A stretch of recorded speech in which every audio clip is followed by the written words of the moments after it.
It's been a while. 21 months now, I think it's been. What's the feeling? I mean, now you're just a couple days out. Fight week's finally back here again. What's the emotion and the feel like for you right now?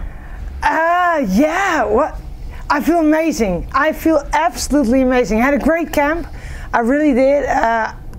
21 months is a very long time, but in that time it gave me so much more. I think and I feel like I'm mentally, physically the strongest than I've ever been. So for me, it has been a good time off. Of course, I wanted to come back earlier, but you know, circumstances made it that it took a little bit longer than it had. But I feel great and I'm ready to go. Yeah, I wanted to ask you about that because, I mean, not that you would wish for what you went through, right? But I wonder, I mean, how tough was it? I mean, physically, you had injuries to come back from, right? And then emotionally, you know, mentally, I guess, you're dealing with haters, basically, doubters, people saying like things. I mean, so the two of those things combined, how tough was this time off for you? Sometimes it's very tough, of course, but like at the same time, you know, I have a great support system standing behind me. So people motivate me and keep me on the right track. And I'm a very positive person. I like to be very positive and also in life. So I always try to look at the bright side. And at the same time, I'm at a platform that I can share things with people. People get to know me and I can share things with people. So I also am at the platform to say to people, this is just not right. And I can also say to the people that experienced it in a different way in their life, you know, no matter what happens, you know, put your shoulders underneath it, and it might not be right away, but at a point you can put your shoulders underneath it and keep going. Because if you want something in life and you go for it, nobody will ever be able to stop you. Just go. Don't let it stop you. I wonder, because you know, I think about you as a very positive person. I mean, you always had this kind of energy. So when all that negativity was coming at you, I mean, was it surprising? Was it hurtful? Was it painful? I mean, what was it like? Yeah, of course it's painful. If people tell you to commit suicide or people tell you you're worthless, yeah, it hurts. It definitely hurts, because definitely I'm not in this sport to create hate. I'm in this sport because I love this. If I didn't love this sport this much, I can tell you one thing right now, you and I wouldn't be sitting here. I would have stopped. You know, I'm not fighting for money. I don't make a lot of money. I can't tell you that. You know, I'm not have to lie about it. I have a full-time job on the side. I have a great life. I play soccer. You know, I have great friends, you know, family, training. I train with people, you know. There are so many talented people I train with. If I wanted to stop and if I didn't love it this much, I wouldn't be here. But I love it this much that I'm like, you know, nothing can stop me from doing what I love. And the only thing what I want to do is share my love with people that love the same thing as much as I love it. You have people that do it, I'm the fighter, and you have spectators. But we all love this sport.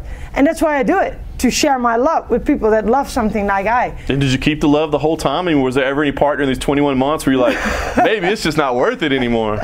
Of course there are times, you know. I'm human too, you know. There are times, of course, that you think, you know, why would I do this? Why would I keep putting up with this? You know, this should be fun. But at the same time, when I go to the gym, or when a little kid on the street, or a woman, or a man sends me a message on Facebook or Instagram, it's not only hate, you know, but there's also a lot of people that send me a message. Thank you for being you. Thank you for inspiring. You know, thank you for your strong words. Thank you for still standing up. You know, it inspired us. I mean, that gives strength too. And if some little boy or girl walks up to you in the gym or on the street and says, Mom, that's the Iron Lady, can I take a picture with you? Then what some internet hero writes behind his computer about me that doesn't even know me and has an opinion about something they don't even know anything about. You know, it is what it is. And I'm like, you know, this is worth so much more. And one day I hope to become a mom. And I want my children to be proud of me. And I want them to remember that I didn't give up. And that they never should give up. They should keep fighting for what they believe in, what they want in life. That's very well said. Well, you've got this matchup here with Raquel Pennington, obviously a top contender. Give me an idea how this fight came together, and I guess if it excites you to know that even after the layoff, you're being paired up with top contenders. Yeah, well, I mean, Raquel and I were supposed to fight, I think, a couple times before, and it never came through. And the Denver card came up, and I know she was looking for an opponent. I was ready to step back in. I know I don't like to challenge people at all, but I think she's a great matchup. I mean, she's a warrior, first class. I mean, I saw a fight with Amanda Nunes, and I'm not lying, I don't watch a lot of MMA, but I saw that fight, and man, she fought with the heart of a lion, and I'm like, that's the kind of fight I want. I don't want a fighter that runs away or doesn't come to fight. Raquel comes to fight, and that's what I love about her. And I asked her to fight with all the respect in the world because I want a challenge. And I think she's a big challenge. She's a true top contender. She does great. I mean, her record speaks for itself. And I mean, she comes off a loss, but a very tough loss, and she showed warrior spirit. So I think there's no better way to fight and fight with a real warrior and make a great fight. I don't like an easy fight, and I don't pick an easy fight. That should be a fun one. We are fighting at a little bit different altitude than where you come from, slightly different elevation. You came here early to deal with that. Talk to me about kind of how you came to that decision, because that takes some financial investment on your part to do that, right? Yeah, it does. It does take a very big toll, but I had some friends that moved out here. I used to live in California, and they used to live in California too. One of my friends moved out here, and she invited me and my team to stay in her house and get adjusted to the elevation. So I had to talk to my boss, because my boss is like, it's all fine you fight, but you got to do it in your own time. And I'm like, please, please, one time, let me please give a little bit more time off. So he was like, all right, you know, I give you a break, you can go earlier. So we came out like a week and a half ago, and we got adjusted to the elevation. But I feel great. We get to hike in the nature and become one. I mean, I'm mentally more ready than I could ever be. No doubt. That's a good question. Where's your UFC belt? At home. Yeah. Do you have it? Do you have it displayed proudly somewhere? Do you have it? Is it stuck in a closet because it's painful to talk about, or is it on a shelf somewhere? I mean, I still fought the fight, no matter what people say. I still fought the fight, and I'm still proud of the fight. But I don't. It's honestly, I don't care about any belts. I'm 10 times world champion kickboxing. I'm European champion multiple times. I'm Dutch champion multiple times. I have enough belts. It's a cool belt. It's a cool belt to have. I'm not gonna lie, it's beautiful. But do I care about the belt? No.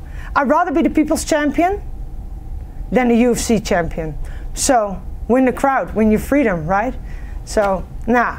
It is, I got it. It's not stuck in the closet. I'm proud of it because I still fought the fight.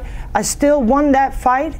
So no matter what, I still got it. Nice. Now you're back in action. What are the goals now? I mean, you just said the titles don't really mean anything, but they are nice to have, and they bring some nice money along with them too, right? Definitely.